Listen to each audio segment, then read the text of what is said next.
निश्चितपणाने आनंद वाटेल की शिर्डी लोकसभा मतदारसंघामध्ये जे अनेक वर्ष अनेक प्रश्न जे प्रलंबित आहेत त्या प्रश्नांना वाचा फोडण्याच्या दिशेने असेल, त्या प्रश्न चव्हाट्यावर किंवा पार्लमेंटच्या व्यासपीठावर मांडायचा विषय असेल किंवा अधिकाऱ्यांच्या चर्चेत असेल किंवा मंत्र्यांच्या चर्चेत असेल, असे विषय ला गती द्यायचं काम गेल्या 3 महिन्यापासून माझं चालू आहे. मला सांगायला निश्चितपणाने या रस्त्यांचे जे महामार्गाचे जे प्रश्न आहेत, प्रमुखतः मग घोटी ते गेवराई रस्ता असेल किंवा तो 4 लेनिंग करायचा असेल किंवा याप्रमाणे तोलार खिंडीमधून मुंबई जवळ आणायचं असेल किंवा या सर्व गोष्टींच्या दृष्टीनं सुरुवात केलेली आहे. पत्रव्यवहार झालेला आहे. लोकसभेमध्ये भाषण करून प्रश्न मांडून देखील शासनाला केंद्र सरकारला विचारलेलं आहे. आणि प्रमुखतः रस्त्यांचे जे महामार्गाचे प्रश्न आहेत, जसे सावळवीर ते वडगाव पान हा जो राज्य शासन स्टेट हायवे आहे झगडे फाटा, तो हा रस्ता देखील येण्याच्या नॅशनल हायवेकडे घेण्यात यावा आणि या रस्त्याला महामार्गाला जोडण्यादृष्टीने हा रस्ता देखील किती महत्त्वाचा आहे हे देखील सांगण्याचा प्रयत्न झालेला आहे. रेल्वेच्या बाबतीमध्ये ज्या अनेक गाड्या बंद करण्यात आलेल्या आहेत त्या परत सुरू कराव्यात. नवीन या संबंधाच्या ज्या पूर्वीच्या ज्या काही गोष्टी आहेत की ज्याचा सर्वे झालेला आहे, जसं बेलापूर ते गेवराई हा सर्वे झालेला आहे, तो लोहमार्ग व्हावा किंवा नाशिक ते पुणे हा लोहमार्ग मी खासदारासमोर ज्याला मंजूर केला तो परत सुरू व्हावा, चालू व्हावा. त्याचप्रमाणे या रेल्वेच्या संबंधाने इतर ज्या गाड्या शिर्डीमधून सुरू व्हावं, शिर्डी मोठं स्टेशन व्हावं. त्याचप्रमाणे जगातून जे भक्त साई भक्त या ठिकाणी येतात त्या दृष्टीनं हे जे शिर्डीचं जे विमानतळ आहे हे आंतरराष्ट्रीय कीर्तीचं भविष्यामध्ये होण्याच्या दृष्टीनं हे प्राधिकरणाकडनं काढून केंद्र सरकारने ताब्यात घ्यावं. आणि इथे येणाऱ्या ज्या 2-3 गोष्टी आजही अडचणीच्या ठरत आहेत. इथे कंपन्यांचे रेट अत्यंत अवास्तव स्वरूपाचे आहेत. हे रेट कंपन्यांनी कमी कमर्शियल दराने ठेवतात, ते भक्तांना सोयीचे व्हावेत अशी पण या ठिकाणी मागणी करतो. त्याचप्रमाणे जे कंपन्या करणार त्यांच्यावर देखील कारवाई झाली पाहिजे अशी माझी मागणी राहील. आणि नाईट लँडिंग अनेक दिवसाची मागणी आहे. नाईट लँडिंगच्या दृष्टीनं प्राधिकरणानं बरीच काही पूर्तता केलेली आहे. त्यामुळे नाईट लँडिंग का खोळंबतंय मला हेच काही समजत नाही. आणि म्हणून माझी ही पण मागणी आहे की विमानाचं नाईट लँडिंग जरी झालं तर अनेक भक्तांना इथे यायला वाव राहील. दर्शन आरती करून भक्तांना लगेच दुसऱ्या दिवशी पण जाता येईल. अनेक कंपन्या यायला तयार आहेत अशी माझी माहिती आहे. परंतु प्राधिकरणाचा असलेला दृष्टिकोन आणि इथे असलेला काम ज्या गतीनं चालू आहे त्या गतीचा हा सर्व परिणाम दिसतो आहे. तेव्हा माझी शासनाला, राज्य सरकारला आणि केंद्र सरकारला निश्चित या माध्यमातून विनंती राहील की साई भक्तांच्या दृष्टीनं विमानतळाला बळकटी देणं गरजेचं आहे, ते देण्यात यावं. त्याचप्रमाणे इथे पाठपाड्याचे अनेक प्रश्न आहेत. मग ज्या पद्धतीनं निवडण्याचा डावा आणि उजवा कालवा याचं राहिलेलं अपूर्ण काम आहे त्याला गती देणं आहे. अनेक गावं वंचित आहेत, त्या गावांना हे पाठपाणी गेलं पाहिजे हाही विषय आहे. त्याचप्रमाणे घाटमाथ्यावर वाहून जाणारं पाणी जे आहे व नदीजोड प्रकल्प आहेत, वळण योजना आहेत, या संबंधित अधिकाऱ्यांशी मंत्र्यांशी माझी चर्चा चालू आहेत.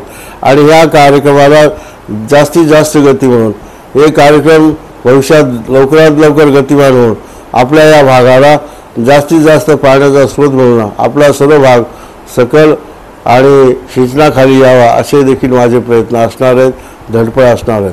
त्याचप्रमाणे प्रामुख्यानं राहता आणि कोपरगाव तालुक्यामध्ये जे पाणी आपल्याला मधवेश्वर धरणामधून येतं, दारणा आणि गंगापूरचं, त्या पाण्याचे जे 2012ला ब्लॉक बंद करण्यात आलेले ते राज्य सरकारने ते ब्लॉक ज्या पद्धतीनं अधिकाऱ्यांनी बंद केलेले आहेत ते ब्लॉकची जी बंदी उठवावी आणि ते ताबडतोब ब्लॉक खुले करून द्यावेत अशा प्रकारची मागणी देखील या ठिकाणी ठेवतो. म्हणजे या ठिकाणी आजही देखील हा कोपरगाव आणि राहता पाण्याच्या सिंचनामुळे आजही देखील उजाड होतो की अशा प्रकारची स्थिती आहे. त्याचप्रमाणे 2005चा जो कायदा आहे समन्याय वाटप पाणी कायदा, याचं सरकारनं, राज्य सरकारनं पुनर्नियोजन करावं, याच्यावर गंभीरतेने विचार करावा.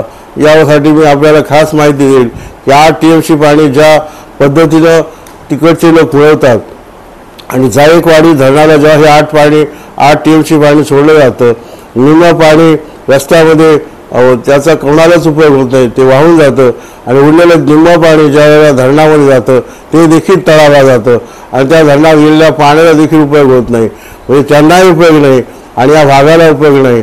अशा प्रकारची या पाण्याची स्थिती निर्माण झाली आहे आणि म्हणून याच्यावर सरकारने देखील गंभीरतेने विचार केला पाहिजे. नाही तर आम्हाला या भविष्यामध्ये आपल्या सर्व शेतकऱ्यांना आंदोलन केल्याशिवाय गत्यंतर राहणार नाही असं मी या ठिकाणी जाहीरपणे करू इच्छितो. त्याचप्रमाणे नगर मनमाड रोडच्या बाबतीमध्ये गेली 10-20 वर्ष या रस्त्यावर अनेक अपघात झालेत, अनेक लोक यावर मेलेले आहेत, अनेक म्हणजे इतक्या कहाण्या आहेत की त्या सांगायला मोठा एक प्रोजेक्ट होईल, एक मोठा प्रबंध होईल.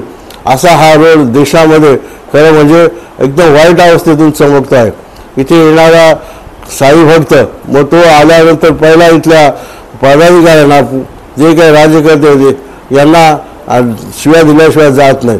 कारण त्या नगरी निघाल्या जेव्हा तो शिर्डीला पोहोचतो त्यावेळेला तो टीका टिप्पणी करूनच बाहेर जातो.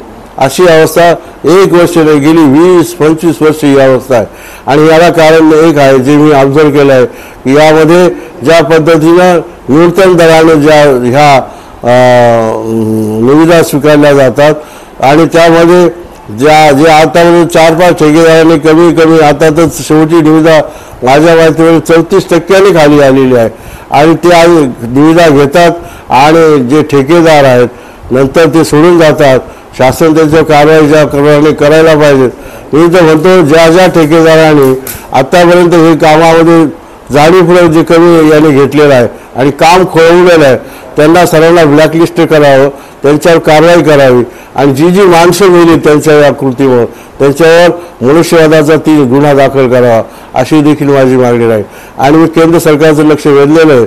आदरणीय गडकरी साहेब केंद्रीय मंत्री त्यांचं देखील लक्ष वेधलेलं आहे की हा रस्ता या पद्धतीने कधीच होणार नाही आणि हीच परिस्थिती जर अशी राहील तर अनेक वर्ष या स्थितीत राहील. याला देखील पर्याय असू शकतो आणि म्हणून जी काही नवीन याच्यामध्ये टेक्नॉलॉजी आहे किंवा टेक्निक आहे किंवा ज्या काही तांत्रिक बाबी तपासून वेगळ्या पद्धतीनं मला अशी माहिती आहे की हाम जो आहे HM ही जी काही एक व्यवस्था आहे त्या व्यवस्थेच्या अंतर्गत याच्यामध्ये केंद्र सरकार हस्तक्षेप करून त्या पद्धतीनं हा जर रस्ता घेतला तर होऊ शकतो असं काही तज्ज्ञ अधिकाऱ्यांचं देखील मत आहे. आणि यासाठी तज्ज्ञ अधिकारी या देशात यांच्याशी मतं जाणून हा रस्ता नॅशनल हायवेचा या देशामध्ये खऱ्या अर्थानं जगाला आणि देशाला जोडणारा हा देशाला जोडणारा बाबांच्या असलेला हा रस्ता महामार्ग या वर्षात येणाऱ्या वर्षात हा परिपूर्ण करा अशी देखील मी मागणी ठेवतो. या ठिकाणी इतरही जे काही या जसा तोला खिंडीतून मुंबई जवळ आणावी, शिर्डीला पर्यटन क्षेत्र आहेच परंतु आज देशाच्या नकाशावर शिर्डी आणि शिंगणापूर म्हणून चमकत आहे. तसं आमचा भंडारा आहे, प्रतिकाश्मीर आहे आणि इथे मी नेहमी सांगत आलो की जगात आहे ते या माझ्या मतदारसंघात आहे. इथे रामायण आहे, इथे महाभारत आहे, इथे स्कंदपुराण आहे आणि त्याचे सगळे दाखले, त्याचे ऐतिहासिक पुरावे, त्याचे ऐतिहासिक सर्व सिंबॉल्स या ठिकाणी आहेत. आणि आलेला बाबांच्या दर्शना आलेला भक्त हा निश्चितपणे या मतदारसंघामध्ये या म्हणजे धार्मिकतेच्या दृष्टीनं त्याचप्रमाणे प्रतिकाश्मीर भंडाऱ्याच्या दृष्टीनं इथे त्याला आपला वेळ घालवता येईल अशा प्रकारच्या सर्व सुविधा आहेत. आणि म्हणून राज्य केंद्र सरकारच्या यांना देखील या निमित्तानं विनंती करतो की पर्यटनाची इतकी स्थळं आहेत ती डेव्हलप व्हावीत आणि येणारा भक्त या ठिकाणी 2-3-4 दिवस रममाण राहावा आणि इथल्या हाताला देखील बेरोजगार हाताला देखील अनेक या निमित्तानं काम मिळेल.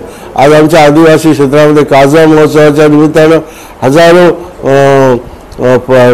प्रवासी आज मुंबई इतर ठिकाणाहून त्या काजवा महोत्सवाला येतात. परंतु हिवाळ्यामध्ये पुढच्या कालखंडामध्ये पावसाळ्यात प्रचंड अशी या ठिकाणी अशी संपत्ती आहे, नैसर्गिक संपत्ती की ती या येणाऱ्या पर्यटकाला निश्चितपणे काश्मीरपेक्षा जास्त पद्धतीनं म्हणजे सुख देईल, खुशी देईल अशा प्रकारचे तिथे देखील सुधारणा व्हावी. पर्यटन म्हणून जाहीर करावं, तीर्थक्षेत्र म्हणून जाहीर करावं. प्रामुख्याने या माझ्या मतदारसंघामध्ये एक विषय अत्यंत महत्त्वाचा आहे की तो विषय प्रत्येक या मतदारसंघात राहणाऱ्या उत्तरेतील साही तालुक्यामध्ये निकटीचा झालेला आहे। व्याघ्र प्रकल्प हा भंडाऱ्याला आरक्षित करण्यात आलेला आहे, परंतु आज ही जी बिबटे आहेत हे बिबटे या साही तालुक्यामध्ये आज पाण्याच्या अवस्थेसाठी ते खाली आले। तसेच आज ऊसाची त्यांना लपण्यासाठी जागा असल्यामुळे आणि या ऊसाच्या शेतीमुळे ते सर्व बिबटे या ठिकाणी निर्माण झाले आहेत। इथे अनेक बिबट्यांचे अनेक आता इतके बिबटे झाले की त्यांनी सर्व हा परिसर व्यापलेला आहे आणि गेले अनेक महिन्यापासून वर्षापासून या ठिकाणी लहान मुलं असतील, आमच्या महिला भगिनी असतील किंवा पुरुष असतील यांना यांना यांना भक्ष्य करायचं या बिबट्यांनी ठरवलं आहे। अनेक जीव त्यामध्ये गेलेले आहेत, म्हणून एक भीती निर्माण सर्व भागात आहेत। ग्रामीण भागामध्ये दूध धंद्याला जायला यावं लागतं, ते आज कसे जाऊ या चिंतेत आहेत। शाळेत मुलांना हे जा करावं तरी चिंतेत आहेत। शेती रात्रीला लोड शेडिंग दिवसा असतं, रात्री वीज असते। शेती करायला शेतकऱ्याला शेतात जाता येते, त्या शेतीचा धंदा देखील अडचणीत आलेला आहे। आणि शेती करताना ग्रामीण भागामध्ये शेतीवर थोडी 2-3 माणसं असतात आणि हे दवा धरून शेतीमध्ये बसलेले हे बिबटे कधी झळव टाकतील याचा नेम नाही आणि अशा भीतीमुळे लोक अत्यंत भयभीत झालेले आहेत। मी राज्य सरकारला या निमित्तानं केंद्र सरकारला विनंती करतो की या बाबतीत पिंजरे आणून देखील उपयोग नाहीत।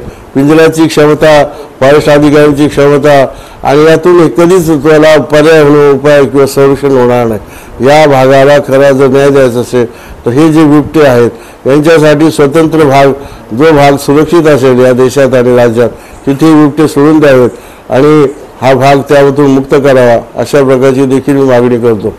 आणि ही मागणी अत्यंत महत्त्वाची आहे, भविष्यातल्या भयाच्या दृष्टीने महत्त्वाची आहे असं मी या ठिकाणी नमूद करू इच्छितो।